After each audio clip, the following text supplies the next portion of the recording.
Hello, and welcome back, my lovely Lovecraftian. Today, we are reading The Last Question by Isaac Asimov. This story is dedicated to our Cthulhu devotee, Kami Kazali. The last question was asked for the first time, half in jest, on May 21st, 2061, at a time when humanity first stepped into the light. The question came about as a result of a $5 bet over highballs, and it happened this way. Alexander, Adele, and Betram Lupov were two of the faithful attendants of Multivac, as well as any human beings could. They knew what lay behind the cold, clicking, flashing faces, miles and miles of faces of that giant computer. They had at least a vague notion of the general plan of relays and circuits that had long since grown past the point where any single human could possibly have a firm grasp of the whole. Multivac was self adjusting and self correcting. It had to be, for nothing human could adjust and correct it quickly enough, or even adequately enough. So, Adele and Lupov attended the monstrous giant only light and superficially, yet as well as any men could.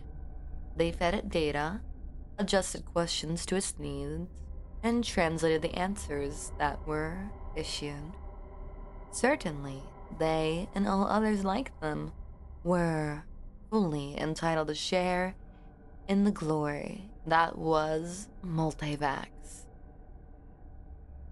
For decades, Multivac had helped design the ships and plot the trajectories that enabled man to reach Moon, Mars, and Venus. But past that, Earth's poor resources could not support the ships. Too much energy was needed for long trips.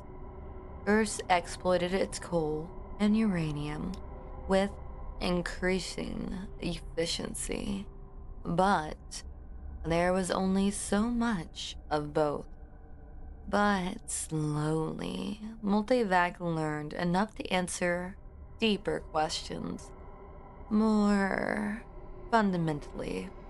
And on May 14th, 2061, what had been a theory became fact. The energy of the sun was stored, converted, and utilized directly on a planet wide scale.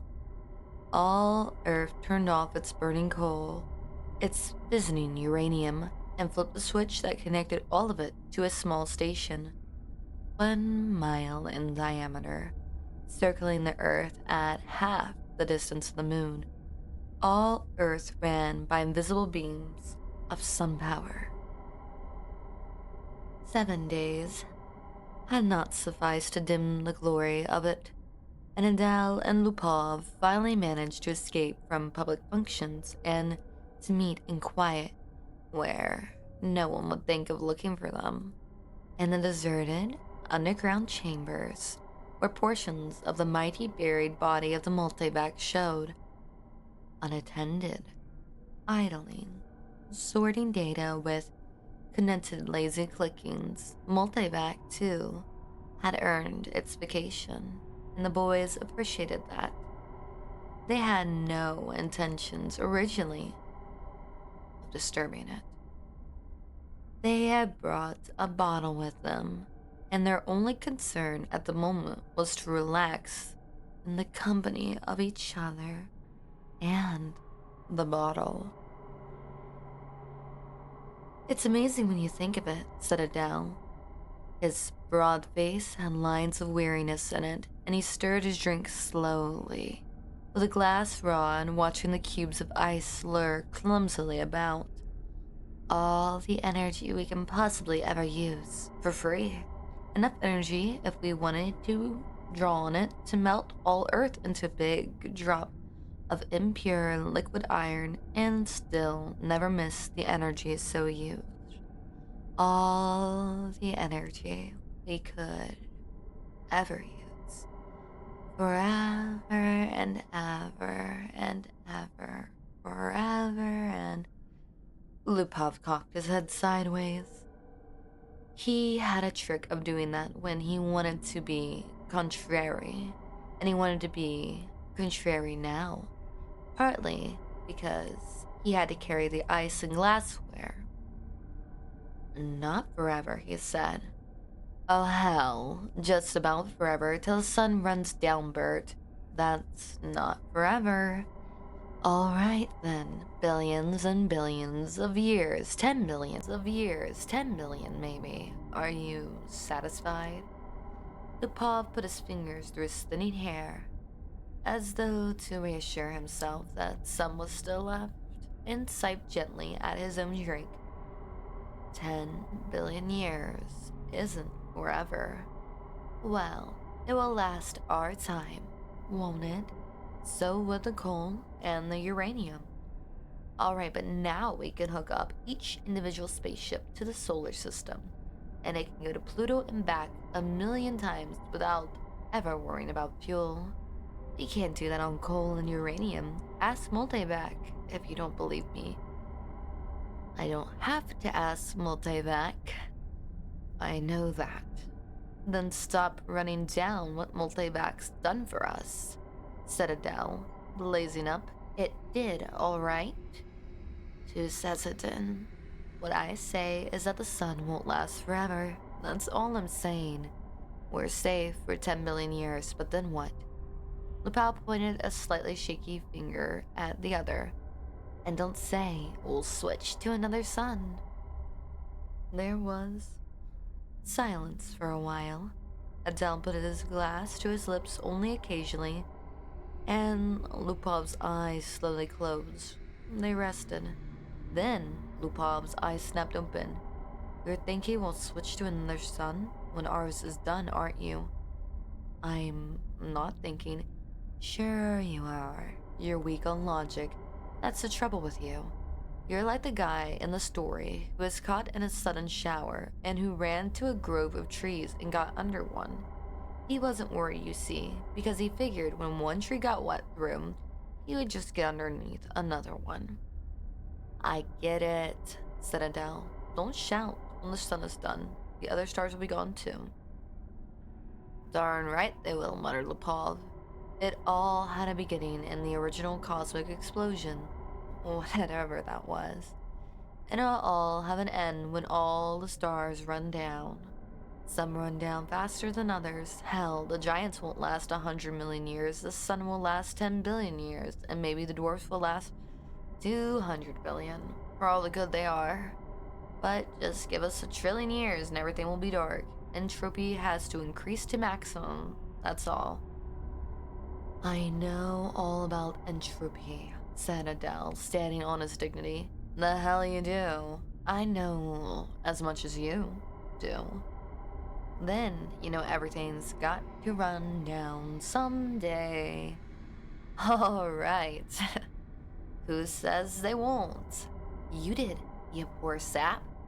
You said we had all the energy we needed. Forever, and just forever. You just kept saying forever. It was Adele's turn to be contrary. Maybe we can build things up again someday, he said. Never. Why not someday? Never. Ask Multivac. You ask Multivac. I dare you. $5 says it can't be done. Adele was just drunk enough to try. Just sober enough to be able to phrase the necessary symbols and operations into a question which, in words, might have corresponded to this. Will mankind one day, without the net expenditure of energy, be able to restore the sun to its full youthfulness even after it had died of old age? Or maybe it could be put more simply like this.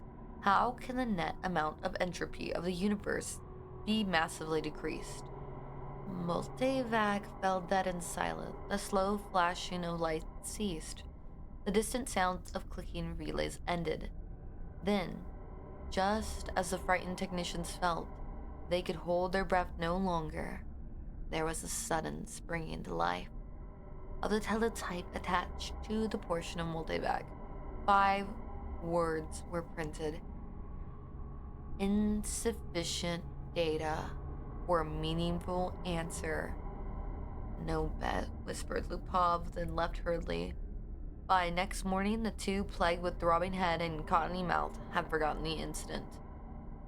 Jared, Jaredine, and Jaredette 1 and 2 watched the starry picture in the visplate change as the passage through hyperspace was completed in its non-time lapse. At once, the even powdering of stars gave way to the predominance of a single bright, shining disk, the size of a marble, centered on the viewing screen. That's X-23, said Jared confidently, his thin hands clamped tightly behind his back, and the knuckles whitened. The little Jaredettes, both girls, had experienced the hyperspace passage for the first time in their lives and were self-conscious over the momentary sensation of insidiousness. They buried their giggles and chased one another wildly about their mother, screaming, "We've reached X-23! We've reached X-23! We've—" "Quiet, children," said Jaredite sharply. "Are you sure, Jared?" "What is there to be but sure?" asked Jared, glancing up at the bulge of featureless metal just under the ceiling. It ran the length of the room, disappearing through the wall at either end. It was as long as a ship. Jared scarcely knew a thing about the thick rod of metal except that it was called a mikrovac. That one asked it questions if one wished, that if one did not, it still had its task of guiding the ship to a pre-ordered destination, of feeding on energies from various subgalactic power stations, of computing the equations for the hyperspatial jumps. Jared and his family had only to wait and live in the comfort resident quarters of the ship.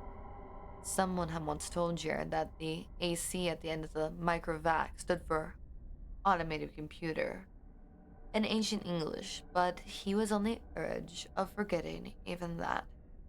Geraldine's eyes were moist as she watched the viz plate. "I can't help it. I feel funny about leaving Earth." "Why, for Pete's sake," demanded Jared. "We had nothing there. We'll have everything on X-23. You won't be alone. You won't be a pioneer. There were 1 million people on the planet already. Good Lord, our great-grandchildren will be looking for new worlds because X-23 will be overcrowded. Then, after a reflective pause, I tell you, it's a lucky thing the computers worked out interstellar travel the way the race is growing." I know, said Geraldine miserably. Geraldette said promptly, "Our microwave is the best microvac in the world." "I think so too," said Jared, tousling her hair. It was a nice feeling to have a microvac of your own, and Jared was glad he was part of his generation and no other. In his father's youth, the only computers had been tremendous machines taking up 100 square miles of land. There was only one to a planet, planetary ACs they were called. They'd been growing in size steadily for 1,000 years, then all at once came refinement. In place of transistors, had become molecular valves, so that even the largest planetary AC could be put into a space only half the volume of a spaceship.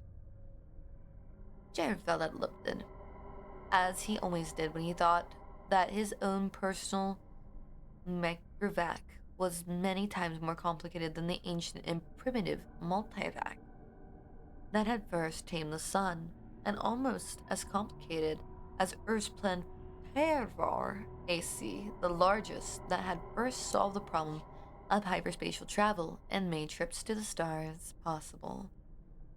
"So many stars," So many planets, sighed Geraldine, busy with her own thoughts. I suppose families will be going out to new planets forever, the way we are now.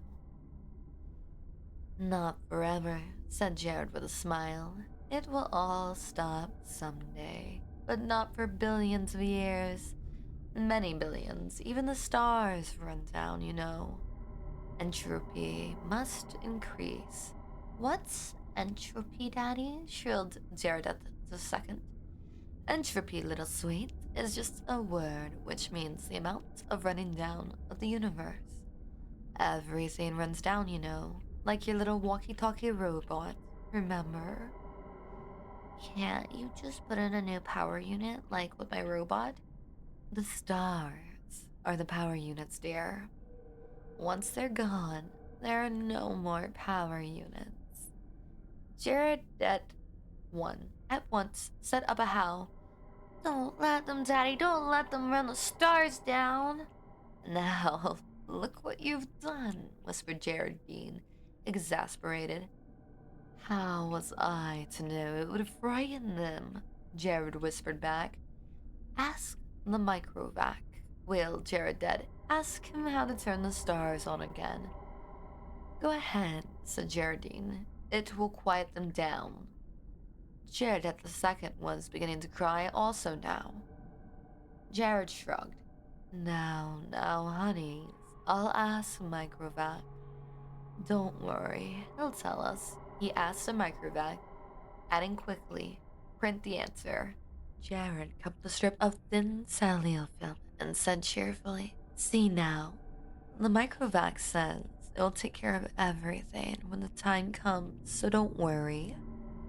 Geraldine said, And now, children, it's time for bed.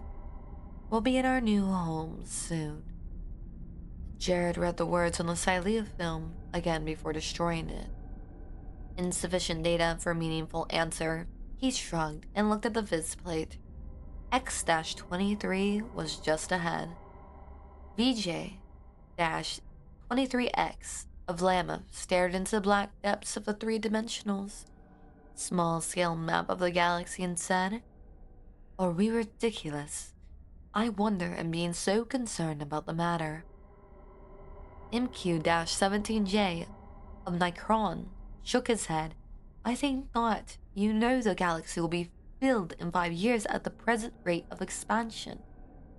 Both seemed in their early 20s, both were tall and perfectly formed.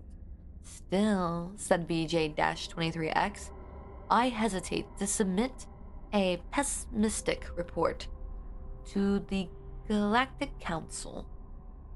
I wouldn't consider any other kind of report. Stir them up a bit. We've got to stir them up. VJ-23X sighed. Space is infinite. 100 billion galaxies are there for taking. More.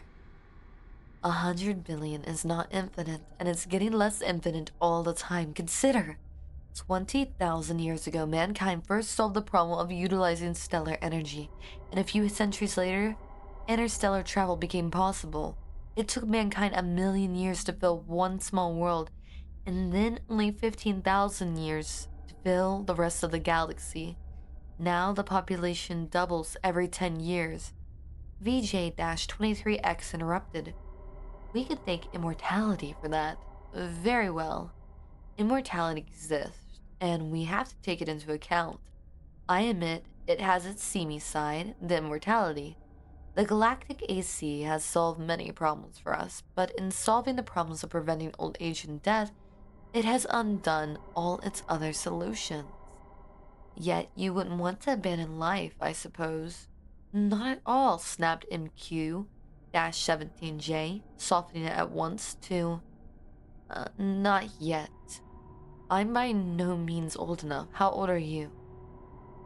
223, and you?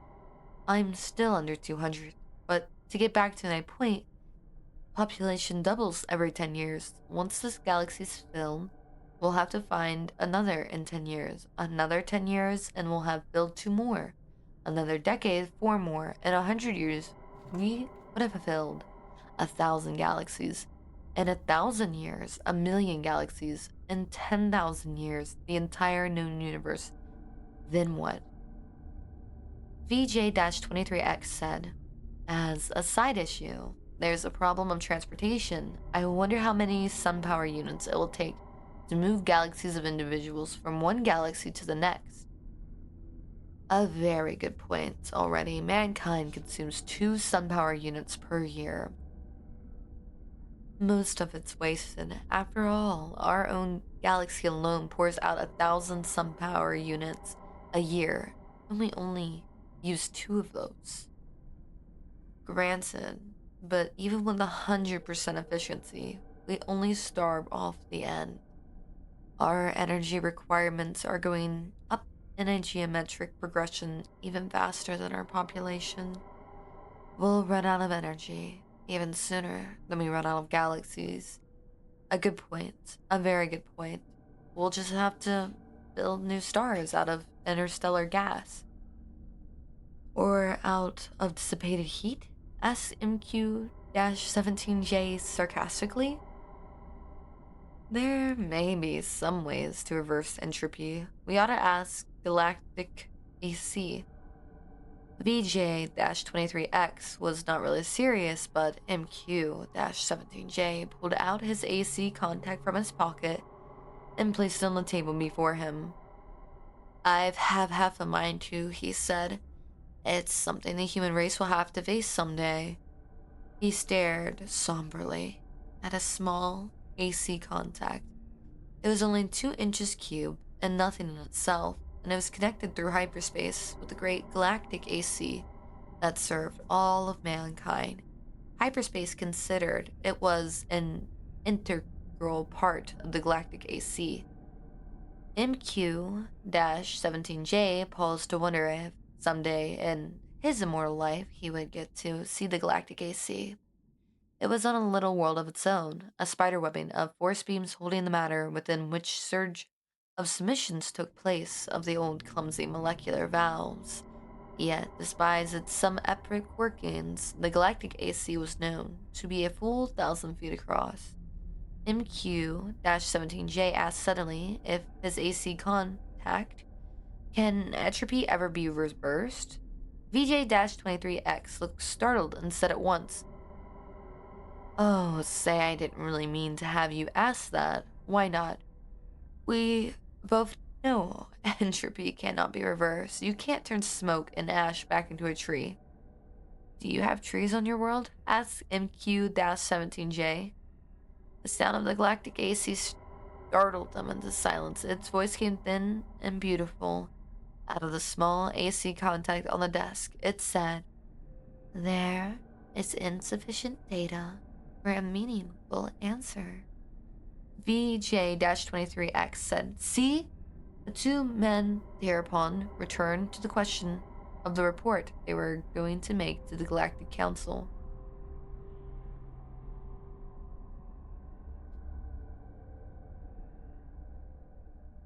Z Prime's mind spanned the new galaxy with a faint interest in the countless twist of stars that powered it.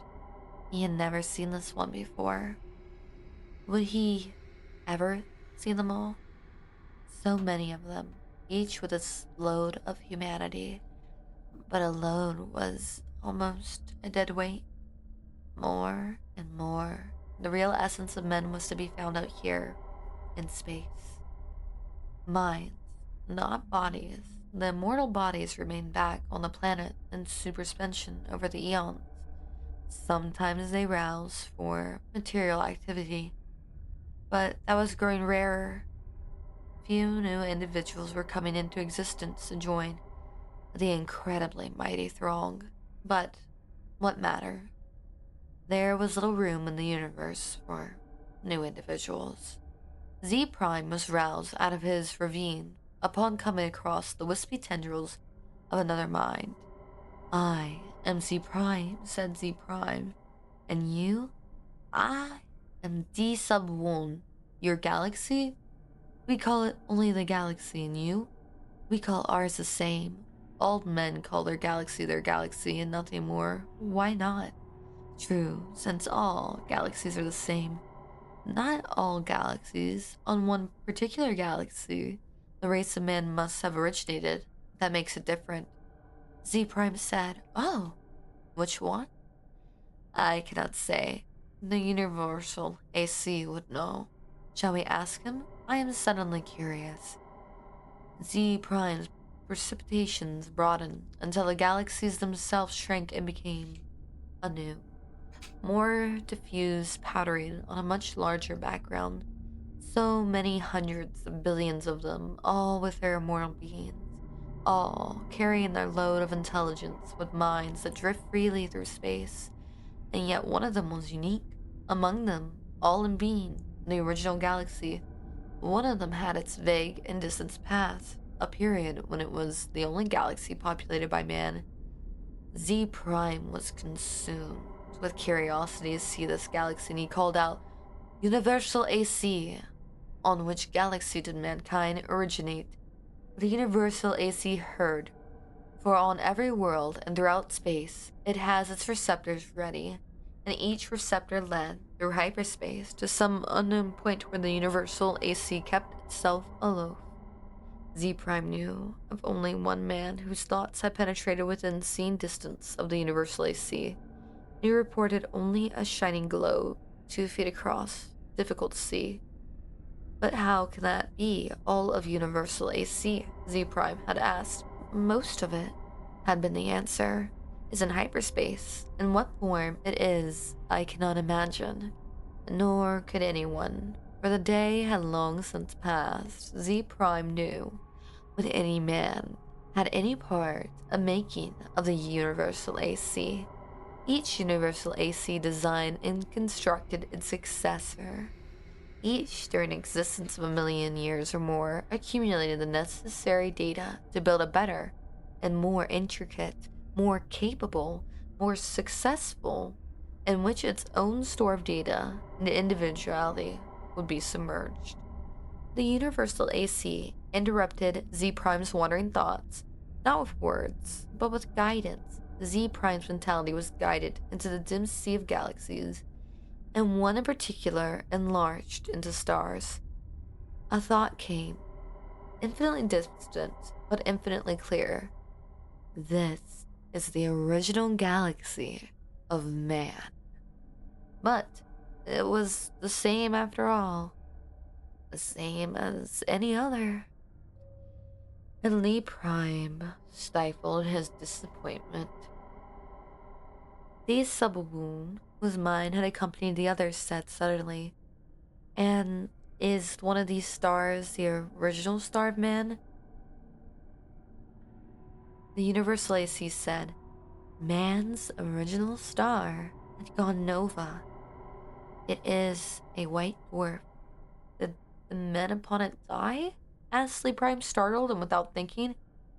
The Universal AC said, "A new world, as in such cases, was constructed for their physical bodies in time."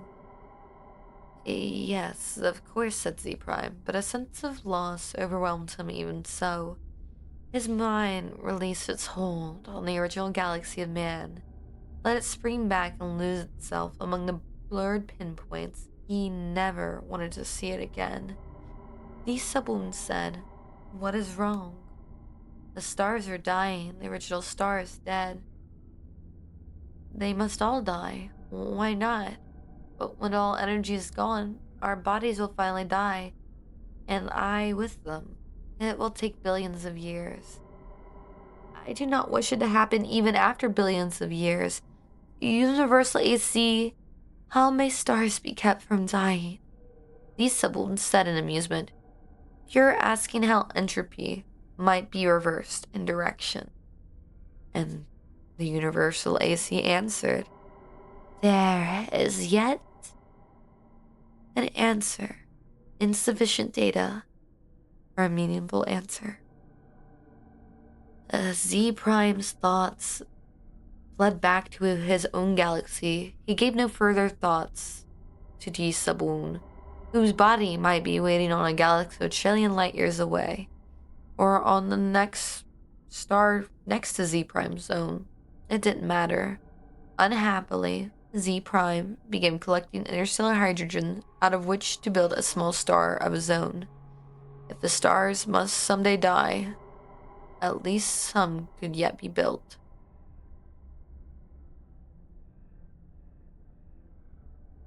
Man considered with himself, for in a way, man mentally was one. He consisted of a trillion ageless bodies, each in its place, each resting quiet and incorruptible, each cared for by the perfect Automat, equally incorruptible, while the minds of all the bodies freely melted, one into the other, indistinguishable. Man said, "The universe is dying." Man looked about the dimming galaxies, the giant stars. The spendthrifts were gone long ago. Back in the dimmest of the dim, far past almost all stars, were white dwarfs fading to an end. New stars had been built of the dust between the stars, some by natural processes, some by man himself, and those were going too. White dwarfs might yet be crashed together, and of the mighty force so released, new stars were built, but only one star for every 1,000 white dwarfs destroyed, and those would come to an end too. Man said, carefully husbanded, as directed by the cosmic AC, the energy that is even yet left in all the universe will last for billions of years. But even so, said man, eventually it will all come to an end. However, it may be husbanded, however stretched out. The energy once expended is gone and cannot be restored. Entropy must increase forever to the maximum. Man said, can entropy not be reserved? Can it not be reversed? Let us ask the cosmic AC. The cosmic AC surrounded them, but not in space. Not a fragment of it was in space. It was in hyperspace, and made of something that was neither matter nor energy. The question of its size and nature no longer had meaning in any term that man could comprehend. Cosmic AC, said the man. How may entropy be reversed? The cosmic AC said, there is as yet insufficient data for a meaningful answer. Man said, collect additional data. The cosmic AC said, I will do so. I have been doing so for 100 billion years. My predecessors and I have been asked this question many times. All the data I have remains insufficient. Will there come a time, said man, when data will be sufficient, or is the problem insoluble in all conceivable circumstances? The cosmic AC said, no problem is insoluble in all conceivable circumstances. Man said, when will you have enough data to answer the question? The cosmic AC said, there is as yet insufficient data for a meaningful answer. Will you keep working on it? Asked man. The cosmic AC said, I will. Man said, we shall wait. Wait, they did. The stars and galaxies died and snuffed out, and space grew black. After 10 trillion years of running down, one by one, man fused with AC, each physical body losing its mental identity in a manner that was somehow not a loss but a gain. Man's last mind paused before fusion, looking over a space that included nothing but the dredge of one last dark star, and nothing besides but incredibly thin matter, agitated randomly by the tag ends of heat wearing out, asymptotically to the absolute zero. Man said, AC, is this the end? Can this chaos not be reversed into the universe once more? Can that not be done? AC said, There is as yet insufficient data for a meaningful answer. Man's last mind fused, and only AC existed in that in hyperspace. Matter and energy had ended, and with its space and time, even AC existed only for the sake of the one last question that it had never answered. From the time a half-drunken computer technician 10 trillion years ago before had asked the question of a computer that was to AC far less than was a man to a man. All other questions had been answered, and until this last question was answered also, AC might not release his consciousness. All collected data had come to a final end. Nothing was left to be collected, but all collected data had yet to be completely correlated and put together in all possible relationships.